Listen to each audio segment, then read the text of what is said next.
Hello' guys, এই মুহূৰ্তত ৰাজ্যৰ হাজাৰ হাজাৰ টিউটৰসকলৰ বাবে কেইবাটা বিগ ব্ৰেকিং নিউজ আপোনালোকৰ সন্মুখত মই লৈ আহিছোঁ।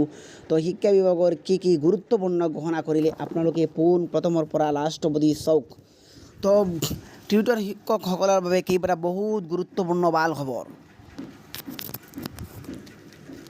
ৰাজ্যৰ হাজাৰ হাজাৰ টিউটৰসকলৰ বাবে কেইবাটা বহুত গুৰুত্বপূৰ্ণ ভাল খবৰ।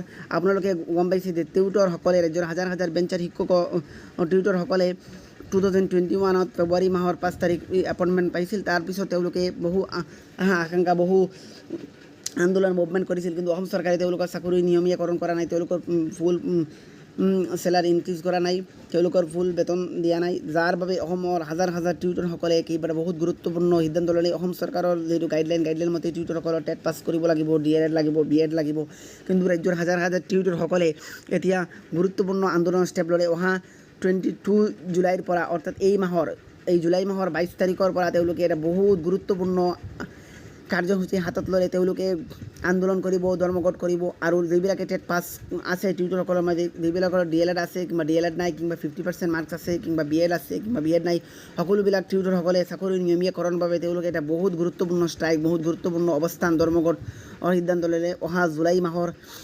22 এই মাহৰ বৰ্তমান জুলাই চলি আছে, জুলাই মাহৰ 22 তাৰিখৰ 2024 জুলাই মাহৰ 22 তাৰিখ এটা বহুত ষ্ট্ৰাইক, বহুত মুভমেণ্ট, বহুত আন্দোলন কৰিব, পিকেটিং কৰিব তেওঁলোকৰ চাকৰি নিয়মীয়াকৰণ কৰাৰ বাবে, তেওঁলোকৰ শিক্ষকলৈ উন্নতিকৰণ কৰাৰ বাবে। কাৰণ তেওঁলোকৰ শিক্ষকৰ সমমৰ্যাদা দিয়া নাই, তেওঁলোকৰ ফুল বেতন দিয়া নাই, ফুল চেলাৰী দিয়া নাই, যাৰ বাবে তেওঁলোকে বহু কাম হাতত ল'লে, বহু আন্দোলনৰ, বহু পিকেটিঙৰ, বহু কাৰ্যসূচী তেওঁলোকে হাতত ল'লে, যাতে তেওঁলোকৰ চাকৰি নিয়মীয়াকৰণ কৰে অসম চৰকাৰে, আৰু অসম চৰকাৰে তেওঁলোকৰ দাবী দাবা